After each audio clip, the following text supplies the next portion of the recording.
صدقہ دیکھنے میں تو آدمی جب جیب سے پیسے نکالتا ہے تو نظر ہی آتا ہے کہ پیسے کم ہو گئے. حقیقت میں پیسے کم نہیں ہوتے، اضافہ ہی ہوتا ہے. صدقہ ان چند چیزوں میں سے ہے کہ جہاں دیکھنے میں کمی نظر آ رہی ہوتی ہے لیکن حقیقت میں اضافہ ہو رہا ہوتا ہے. یہ اللہ کے فیصلے ہیں، دونوں بڑی متضاد چیزیں ہیں کہ دیکھنے میں کمی نظر آ رہی ہے لیکن اللہ اور اس کے حکیم کا وعدہ اضافہ ہے. جیسے حج اور عمرے کے بارے میں حدیث میں آتا ہے کہ تابعوا بین الحج والعمرہ فإنہما تنفیان الفقر والذنوب، کہ کثرت سے حج اور عمرے کیا کرو، یہ فقر کو اور گناہوں کو مٹا دے. کثرت سے حج و عمرے کیا کرو، یہ فقر اور گناہ کو مٹاتے ہیں. اب کہنے میں تو حج میں 13 لاکھ 14 لاکھ روپے خرچ ہو جاتے ہیں، عمرے میں آپ کے 4-5 لاکھ روپے خرچ ہو جاتے ہیں، تو کمی ہو رہی ہے. لیکن حقیقت یہ ہے کہ اس سے فقر دور ہوتا ہے.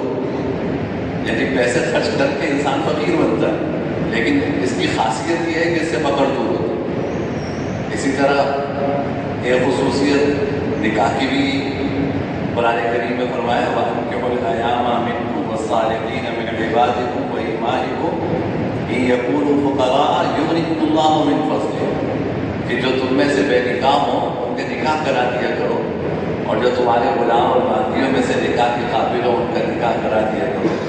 اگر وہ فقیر ہیں تو اللہ اپنے فضل سے انہیں غنی فرما دے گا. اگر وہ فقیر ہے اللہ اپنے فضل سے انہیں غنی فرما دے گا. ہمارے یہاں تو نکاح آسان نہیں رہا. 25 سال تک 27 سال تک تو پڑھتے ہیں خوب، اس کے بعد کماتے ہیں اور پھر اس کے بعد جا کے 30-35 سال میں جا کے جو ہے وہ نکاح کرتے ہیں.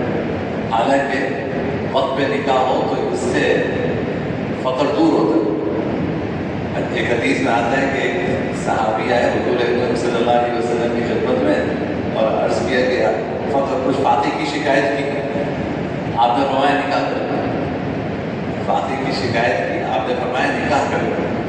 اب کہنے کو تو ایک اپنی ذمہ داری نہیں اٹھائی جا رہی، دوسرے کی ذمہ داری بھی سر پہ آ رہی ہے، لیکن اللہ اس قربانی کی برکت سے فقر دور فرما دیتا ہے. کہ جب انسان کسی خاتون کی ذمہ داری اپنے سر لیتا ہے تو اللہ ان بچیوں کی برکت سے، ان خواتین کی برکت سے اللہ نہ صرف یہ کہ انہیں عطا فرماتے ہیں بلکہ ہمیں بھی عطا فرماتے ہیں. تو اسی طرح صدقہ بھی ہے. مسلم شریف کی روایت میں آتا ہے کہ ما نقص صدقۃ من مال، 3 باتیں فرمائی اس حدیث میں کہ صدقہ کسی مال کو کم نہیں کرتا.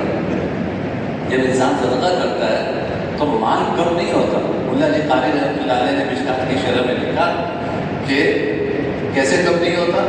فرمایا کہ اللہ تعالیٰ دوسری جگہوں سے تمہیں اس کا بدل عطا فرماتے ہیں بلکہ 700 گنا زیادہ عطا فرماتے ہیں.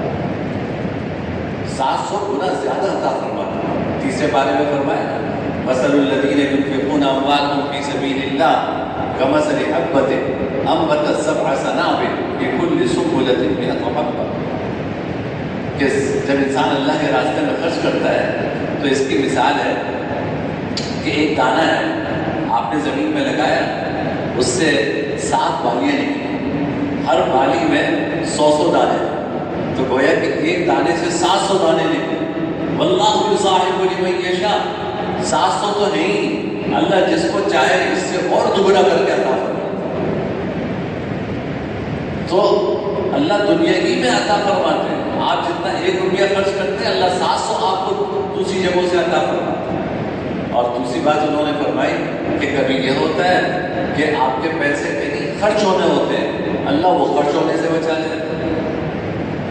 بھائی آپ نے صدقہ کیا، اللہ نے مصیبت ڈالی، اگر یہ صدقہ نہ کرتے، اللہ نہ کرے کوئی بیماری ہوتی تو بیماری کے نتیجے میں 7,000 خرچ ہوتے.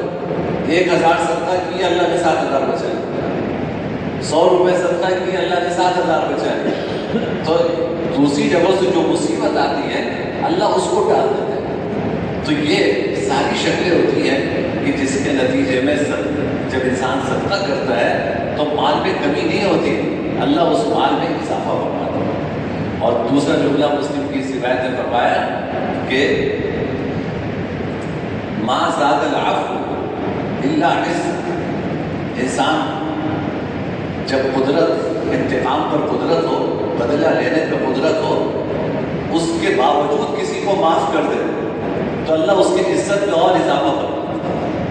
ہمارے یہاں تو سمجھا جاتا ہے کہ آپ نے بدلہ نہیں لیا، ناک کٹ لی، حالانکہ ناک کٹوانے میں عزت ہے کہ قدرت کے باوجود انسان انتقام نہ لے تو اللہ تعالیٰ اس کی عزت میں اضافہ کرتا ہے۔ اور تیسری بات فرمائی کہ ما تواضع احد للہ الا رفعہ اللہ، کہ اللہ کے لیے اگر کوئی شخص تواضع اختیار کرتا ہے، شہرت سے بچتا ہے، تکبر سے بچتا ہے، اللہ اس کو بلندی عطا کرتا ہے، اللہ اس کو رفعت عطا فرماتے ہیں۔ ہم تو نام اور شہرت کے لیے نہ جانے کیا کچھ کرتے ہیں نا، کہ یہ بھی کر لیا، وہ بھی کر لیا، اشتہار میں نام آ گیا، بینر پہ نام لا دو، بیچ میں لکھنا تاکہ دنیا جہاں کو پتہ چلے کہ کون صاحب ہے۔